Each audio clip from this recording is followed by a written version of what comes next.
Alright, तो अब हम बात करना चाहते हैं, हम स्टैंडिंग वेव पे ही हैं, लेकिन प्रैक्टिकली स्टैंडिंग वेव कैसे बनती है, क्या होता है, उस पर बात करना चाहते हैं. That is known as resonance.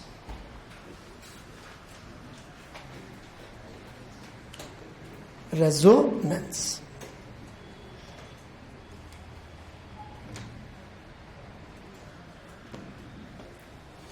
So, what is resonance? Resonance का लिटरली मीनिंग क्या होता है, सबसे पहले मैं आपको बताना चाहूंगा. ऑलराइट,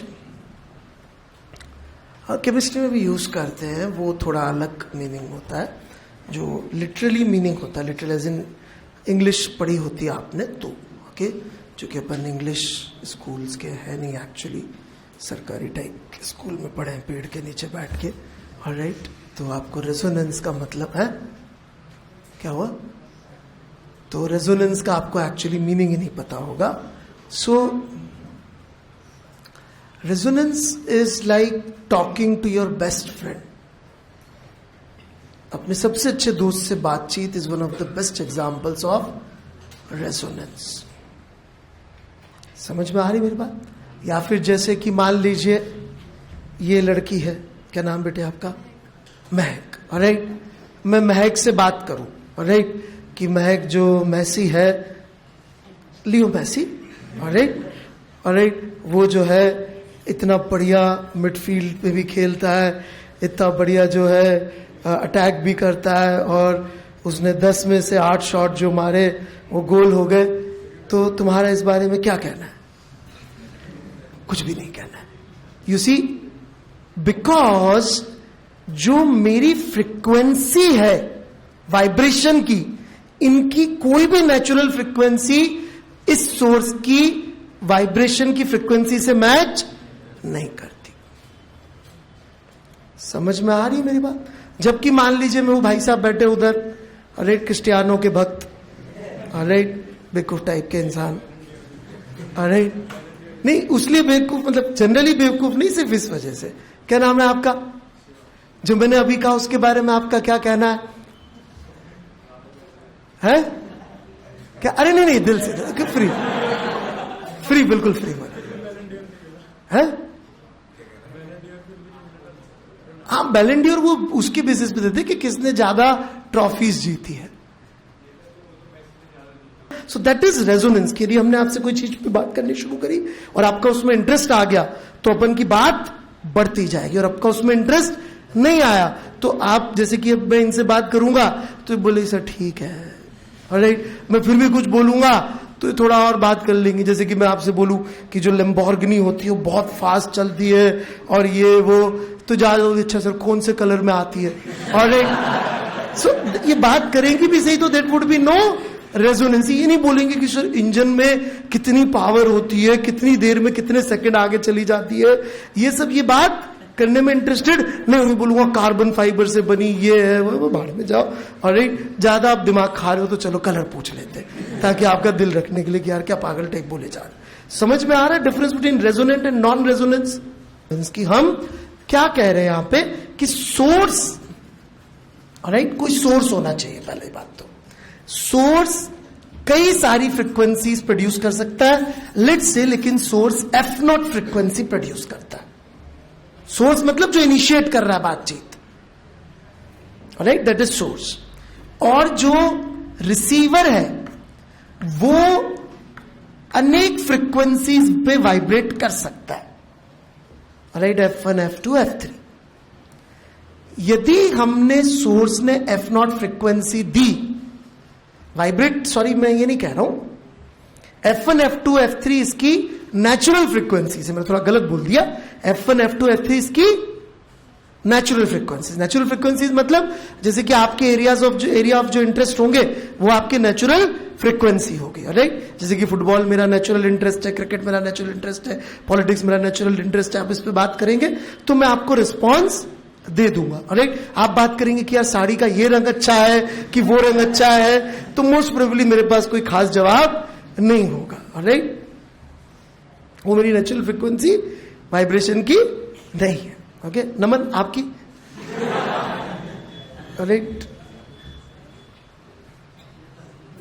हाँ है, वही तो पूछ रहा हूं, मतलब जस्ट कंफर्मिंग यार, मतलब उसमें क्या समझ में आ रही बात? राइट, कि पक्का ना? राइट, कि F1, F2, F3 ये इसके नेचुरल फ्रीक्वेंसीज है। अब सोर्स आया, इसने F0 फ्रीक्वेंसी वाइब्रेशन शुरू करी।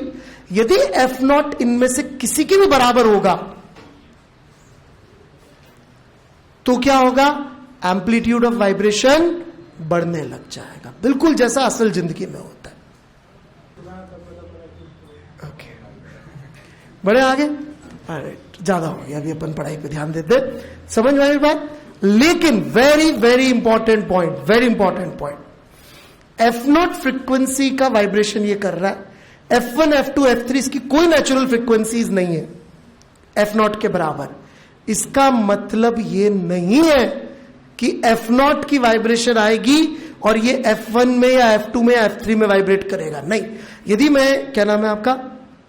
महक। यदि मैं महक से ये बात करूं कि यार मैसी जो है वो 10 नंबर की जर्सी पहनता है और बार्सिलोना टीम के लिए खेलता है, अर्जेंटीनियन है, और आपका क्या विचार है, तो ये बदले में ये नहीं कहेंगी कि हरे रंग की साड़ी अच्छी लगती है।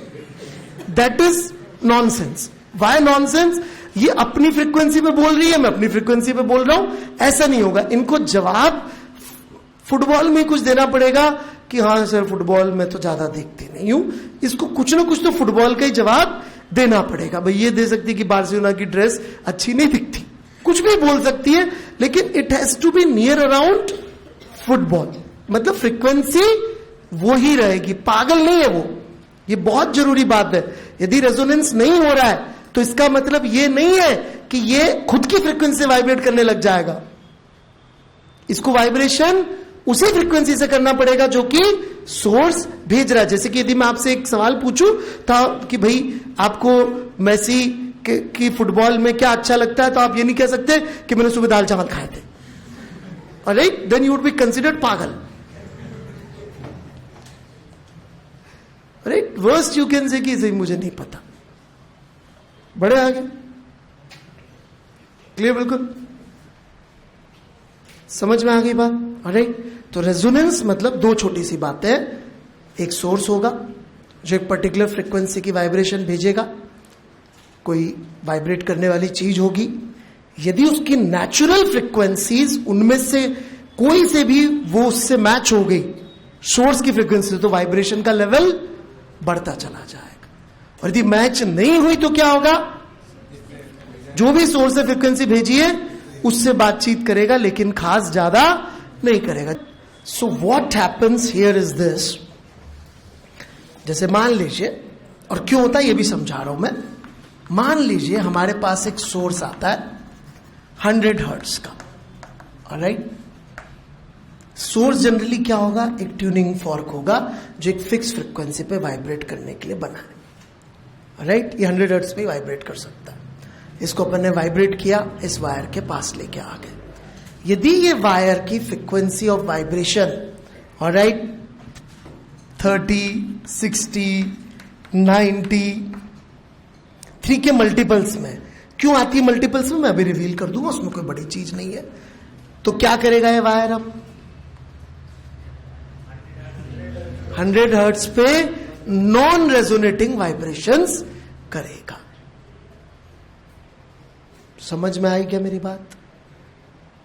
कैसी वाइब्रेशंस करेगा? नॉन रेजोनेटिंग, मतलब करेगा वाइब्रेशन, लेकिन जैसे ही आपने ट्यूनिंग फॉर्क हटाया वाइब्रेशन खत्म, राइट।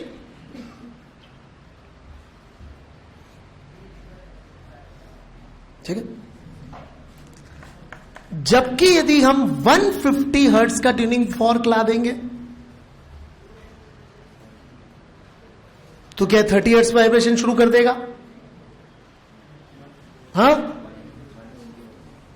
नहीं, फिर वही पागलपन की बात हो गई। भाई मुझे फुटबॉल और कार दोनों पसंद है, मैंने फुटबॉल पे कमेंट किया और आपने बोला कि यार BMW कितनी बढ़िया कार है, मैं बोलूं क्रिस्टियानो ऐसी खेलता है और आप बोले BMW बढ़िया कार है, भले मेरा कार में भी इंटरेस्ट हो, तो पागलपन की बात हो गई ना?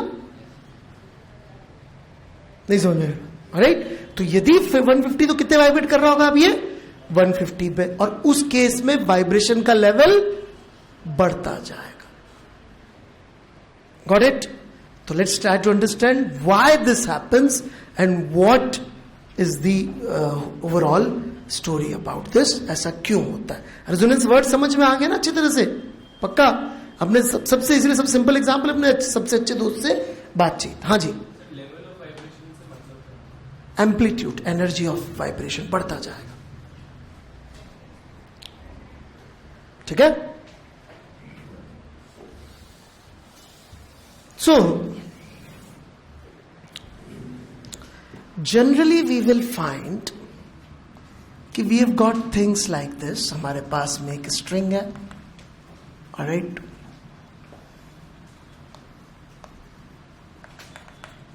और ये रिजिड एंड है, 2 रिजिड एंड पे लगा दी स्ट्रिंग, ऑलराइट, और हमने इसको वाइब्रेशन यदि भेजी या खुद ने डिस्टर्ब कर दिया तो क्या होगा? डिस्टर्बेंस ट्रेवल करके इस तरफ भागेगा, इस तरफ भागेगा, और दोनों से रिफ्लेक्ट होके आएगा, अपोजिट डायरेक्शन में आएगा, मोस्ट प्रोबेबली सेम एम्पलीट्यूड का रहा होगा. तो ये दोनों डिस्टर्बेंसेस जब आएंगे अपोजिट डायरेक्शन में सेम एम्पलीट्यूड के, तो क्या बन जानी चाहिए यहां पे? स्टैंडिंग वेव बन जानी चाहिए. लेकिन उसमें एक कंस्ट्रेंट है. क्या कंस्ट्रेंट है? इसका वाइब्रेशन कभी भी नहीं हो सकता. This must V node. समझ में आ रही है क्या मेरी बात? और सेम लॉजिक से ये वाले पॉइंट को भी क्या होना पड़ेगा? Node. Are you getting my point? इन दोनों पॉइंट्स को क्या बनना पड़ेगा? नोड. इसका मतलब जो इसमें वेवलेंथ्स आएंगी, right, n lambda by 2 must be equal to l. ऐसा क्यों बोला मैंने? फिर से याद दिलाता हूं. याद करिए कहां पे आया था पहला नोड 0 के बाद? x की वैल्यू कितनी रखनी पड़ेगी? Lambda by 2. कितना आ गया यहां पे? वापस से 0. सबसे आसपास के नोड कितनी दूरी पे होते हैं? Lambda by 2. तो हम क्या कह रहे हैं कि या तो भाई एक लूप बना लो, पर बड़ा एक लूप बना लो तो काम हो जाएगा. एग्रीड? या फिर ऐसा करो 2 लूप बना लो. कंस्ट्रेंट है तो भी चल जाएगा. लेकिन आप बोलो कि अपन ऐसी वेवलेंथ रखते हैं जो कि 3 लैम्डा बाय 4 हो, तो कंस्ट्रेंट फेल हो जाएगा. क्यों फेल हो जाएगा? क्योंकि इन दोनों को नोड रखना है, और दोनों को नोड रखने का एक ही जुगाड़ है कि लैम्डा बाय 2 के इंटीग्रल मल्टीपल में का वैल्यू ही लेंथ के बराबर आए. बड़े आगे. और शायद आपको याद होगा लैम्डा तो वैसे भी डिराइव्ड वैल्यू होती है. अच्छी चीज तो c और f होती है. याद है कि नहीं याद है? राइट. तो यदि अपन c बाय f की टर्म्स में इसको लिखें तो अपने पास इक्वेशन बन जाएगी f is equals to n c by 2l, c by 2l. या फिर मैं जैसे इसको लिखना पसंद करता हूं personally, this is equation of guitar. Okay. इसको वर्मा जी ने उसको सोनोमीटर की इक्वेशन कह रखा. काफी बोरिंग सी चीज होती है सोनोमीटर. सोनोमीटर और guitar, any day we should choose guitar. Okay. मैं सोनोमीटर बता दूंगा आपको. घटिया सी चीज होती है. सवाल तो उसी पे आएंगे. राइट. सवाल सॉल्व होने चाहिए अपन से, तो बाकी भाड़ में जाए गप्पोबाजी से क्या करना, वही बता दूंगा मैं. तो फ्रीक्वेंसी का फॉर्मूला ये है. मतलब कि ये सारी फ्रीक्वेंसीज इसकी नेचुरल फ्रीक्वेंसीज कहलाएंगी. इन फ्रीक्वेंसीज पर वाइब्रेशन यदि होगी तो ध्यान से समझिए मेरी बात को, कंस्ट्रेंट वैलिड नहीं है. सिर्फ इसको जो भी एनर्जी मिलेगी बाहर से, उसके भागने के रास्ते बंद. क्यों बंद? नोड. जो भी एनर्जी इसको मिलेगी कहां रहेगी? इसके पास कैप्चर्ड. क्योंकि कंस्ट्रेंट फॉलो हो गया तो दोनों क्या बन गए? नोड बन गए. नोड बन गए, यहां से एनर्जी भाग सकती नहीं है। तो रेजोनेंस क्यों होता है, अब जरा मैं आपको समझाता हूं क्या हुआ। मान लीजिए हम इनमें से कई सारी फ्रीक्वेंसी संभव है, इनमें से कोई भी एक फ्रीक्वेंसी ले आए और इसको बाहर से वाइब्रेशन देनी शुरू करी। इसके पास वाइब्रेशन आई, लेट्स से इसकी नेचुरल फ्रीक्वेंसी 50, 100, 150 ये सब है, राइट। इंटीग्रल मल्टीपल आएगा ना, 50 के इंटीग्रल मल्टीपल करने आते होंगे आपको, राइट। 50, 100, 150 अपन जो है 50 हर्ट्ज का ट्यूनिंग फॉर्क ले आए, राइट। वो एक सेकंड में इसको 50 बार डिस्टरबेंस दे रहा है स्ट्रिंग को। स्ट्रिंग वाइब्रेट हुई कि नहीं हुई? हुई। जो भी एनर्जी उसको हवा के थ्रू यहां से मिली वो भाग गई कि इसी के पास रही? इसी के पास रही। जबकि यदि ये 50 हर्ट्ज की बजाय 70 हर्ट्ज का होता तो वाइब्रेट तो करता लेकिन एनर्जी भागती चली जाती और इसके एम्पलीट्यूड में कुछ खास बढ़ोतरी नहीं हो पाती, क्योंकि अपन इसको कितना भी रिजिड कह ले, हमने तो अपना इमेजिनरी रिजिड कह दिया था अपनी दुनिया का। बनाएंगे तो इसी दुनिया में, बांधेंगे तो कील से ही, कील को ठोकेंगे तो सीमेंट में ही, सीमेंट बना तो मॉलिक्यूल से ही होगा। तो वाइब्रेशन भेजोगे तो मॉलिक्यूल तो हिलेंगे ही सही, कील जिससे बांधा है थोड़ी तो वाइब्रेट करेगी सही। जबकि यदि अपन ने इसको नोड ही बना दिया तो सारी एनर्जी किसके पास रही? रस्सी के पास। और 2 सेकंड में 10 सेकंड में उस जितनी एनर्जी आई थी वो इसी के पास रहेगी, तो इसका वाइब्रेशन बढ़ते जाएगा, बढ़ते जाएगा, बढ़ते जाएगा, बढ़ते जाएगा। यदि आपने वो देखा, वो एक औरत होती है इटालियन ओपेरा में, वाइन का ग्लास पकड़ती है, ऊंचा सुर लगाती है और वो वाइन का ग्लास टूट जाता है। यदि उसकी आवाज की वजह से प्रेशर इतना ज्यादा होता कि कांच टूट रहा है, तब तो कान के पर्दे नहीं पहले फटेंगे बेवकूफों। यदि उसकी आवाज का प्रेशर इतना ज्यादा होता तो कान के पर्दे नहीं फटेंगे साथ में। कांच ज्यादा स्ट्रांग है कि कान के पर्दे ज्यादा स्ट्रांग होंगे? लेकिन उसमें क्या होता है, इतनी वाइब्रेशन उस वाइन के ग्लास में इतनी इकट्ठी हो जाती है कि वाइब्रेट करने लग जाता है। वो वाइब्रेशन के डिजाइन है नहीं।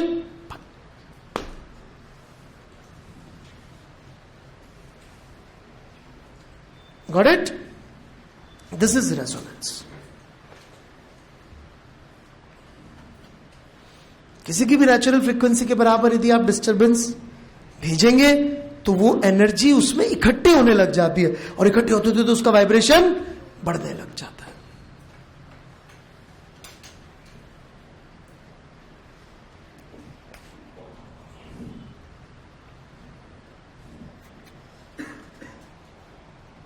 समझ में आ गया क्यों? कैप्चर हो गई, इसके पास बढ़ती जाएगी। 70 वाली दोगे तो उसको मजा नहीं आएगा, लेकिन वाइब्रेशन करेगा 70 की, राइट?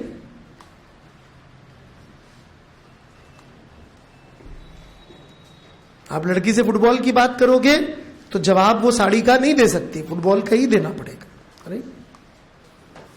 मतलब पागल हो तो अलग बात है, फिर तो कोई पागलों को हम कभी भी डिस्कशन में नहीं लेते, नहीं वरुण? है ना? हाँ, अपन को मान के चलते कि भाई सब नॉर्मल है इंसान।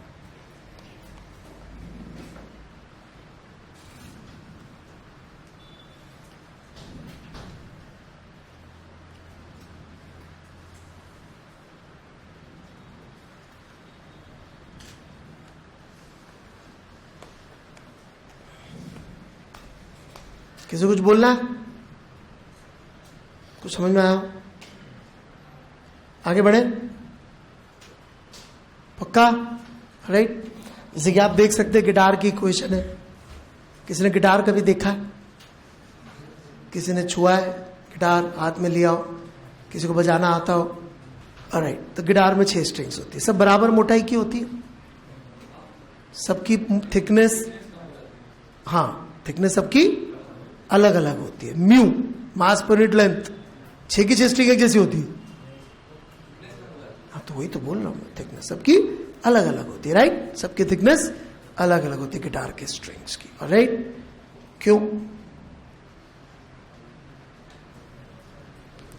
जो पतली वाली स्ट्रिंग्स होती है, जब सुर ऊंचा लगाना होता है, उसको इंग्लिश में पता नहीं क्या बोलते हैं, हाई पिच जाना होता है, हाई पिच जाना होता है, तब कौन सी बजाते हैं?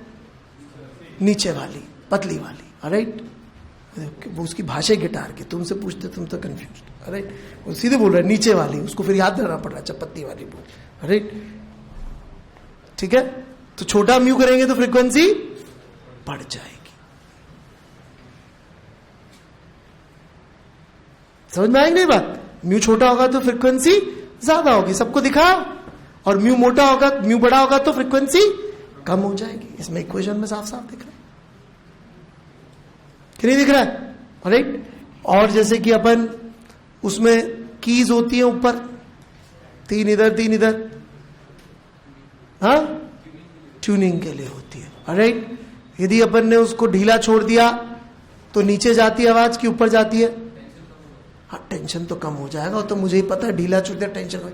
मैं यार गिटार वाले सवाल पूछ रहा हूं, तू मैकेनिक्स वाले जवाब। जिसकी भी थोड़ी बड़ाई कर दो डूब जाता है, राइट।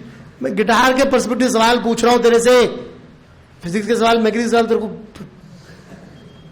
अरे जो पूछ रहा हूं उसका जवाब दे। हाँ, नीचे चला जाएगी, राइट, नीचे ही तो बोलते यार, कम फ्रीक्वेंसी को नीचे नहीं बोलते क्या? हाँ, अरे भारी सुर नीचे, हाँ, बेस, राइट। तो यदि टेंशन ढीली रहती है तो क्या हो जाती है? फ्रीक्वेंसी कम हो जाती है, और ज्यादा रेट हो जाए तो फ्रीक्वेंसी बढ़ जाती है। गिटार की इक्वेशन है ये। गिटार में जो भी कुछ करते हैं वो यही है। ये भी काम आता है। ये कैसे काम आता है?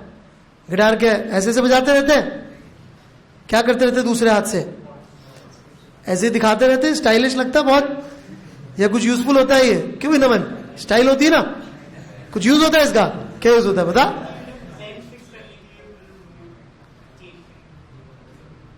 जो तुझे गिटार के पर्सपेक्टिव सवाल पूछ रहा हूं वो तो जवाब दे नहीं पाएगा। हाँ, पास में करते हैं तो क्या होता है? आवाज, आवाज पे क्या होता है? आवाज की लेंथ जो होती है वो कम हो जाती है, तो फ्रीक्वेंसी बढ़ जाती है। क्यों? तेज नहीं होती, एक मूर्ख पिच हाई हो जाती है। जितना आप पास से प्रेस करोगे फ्रीक्वेंसी उतनी अब चली जाएगी। क्यों? क्योंकि जहां आपने प्रेस किया वो क्या बन गया? नोट। दिखाने के लिए नहीं होता वो, किसी को लगता है वाह क्या स्टाइल चल रही है, बजा किसी और तार को रहा है, दबा किसी और तार को रहा है, ऐसे नहीं कर रहे होते नौटंकी। अरे जिस तार को प्रेस करते हैं उसी को स्ट्राइक करते, जितना पास से स्ट्राइक करेंगे उतनी फ्रीक्वेंसी अब जाएगी। गिटार की क्वेश्चन है कि नहीं? अरे आपको पता ही नहीं, गिटार देखा ही नहीं आपने जिंदगी में। अरे this is all music instruments are based on this single equation. All string music instruments are based on this basic equation. सारे, कुछ नया नहीं है, यही है सब में। चाहे वायलिन हो, चाहे सितार हो, कोई भी ले आइए आप, पियानो, हारमोनियम, जिसमें भी स्ट्रिंग्स है वो यही है। बस अलग अलग तरह की स्ट्रिंग्स, अलग अलग फ्रीक्वेंसी बैंड होता है उसका। गिटार का बैंड अलग होता है, सितार का अलग बैंड होता है, उस बैंड में उनके पास वेरिएशंस अलाउड होते हैं।